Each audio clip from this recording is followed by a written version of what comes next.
How Congress can help Sharad Pawar and Mamata Banerjee regain their legacy. What is the real purpose of a political party? Is it to preserve its identity? Or is it to preserve the ideology and values it was created to serve?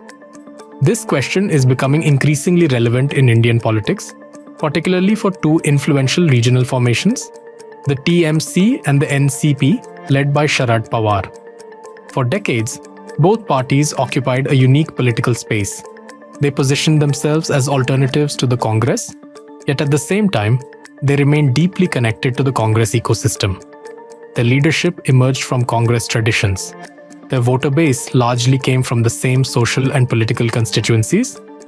Their ideological outlook remained broadly secular, centrist and constitutional, very similar to the space that the Congress historically represented.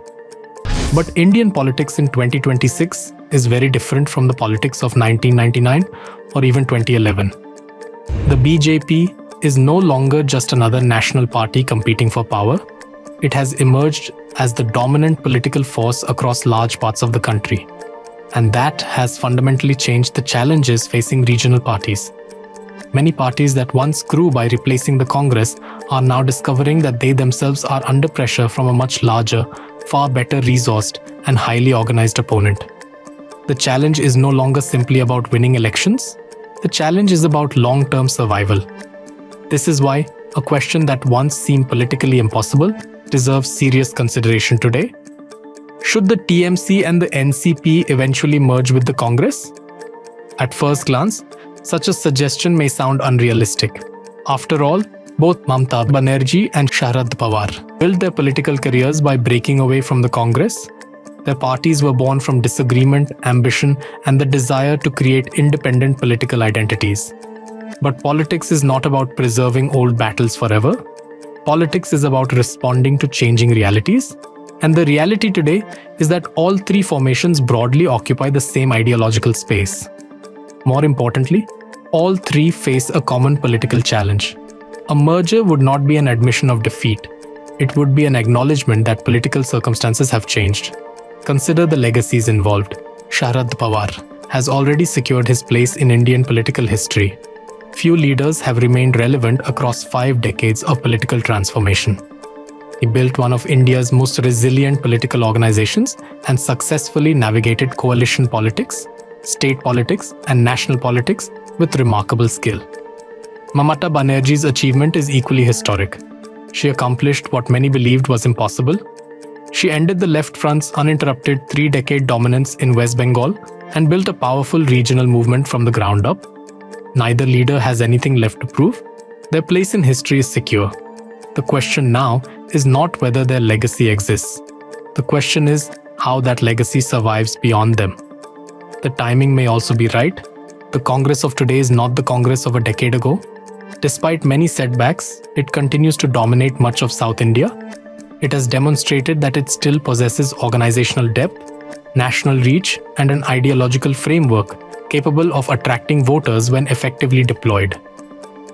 Rather than attempting to rebuild state by state entirely on its own, the Congress now has an opportunity to expand by bringing back political forces that originally emerged from its own ecosystem. For the Congress, the advantages are obvious.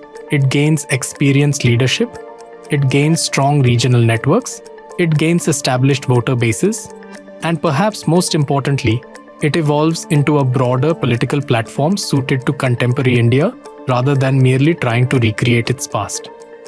For the TMC and the NCP, the benefits are equally significant. A larger national platform, greater organizational resources, more protection against political fragmentation, and access to a political structure that extends far beyond individual states.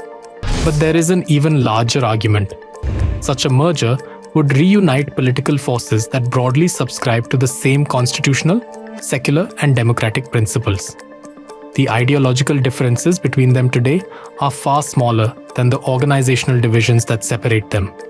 Which brings us to the biggest obstacle. It is not ideology, it is not policy, it is not even electoral arithmetic, it is ego. Political history is filled with mergers, splits, and realignments.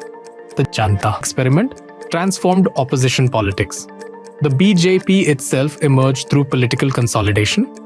Regional parties were born from earlier divisions within larger movements. Political organizations evolve when circumstances demand it.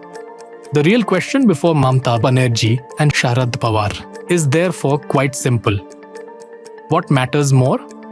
Preserving separate party symbols and increasingly limited political space? Or ensuring that the political traditions and ideas they spend their lives building continue to influence India long after they are gone? History rarely rewards those who cling to yesterday's realities.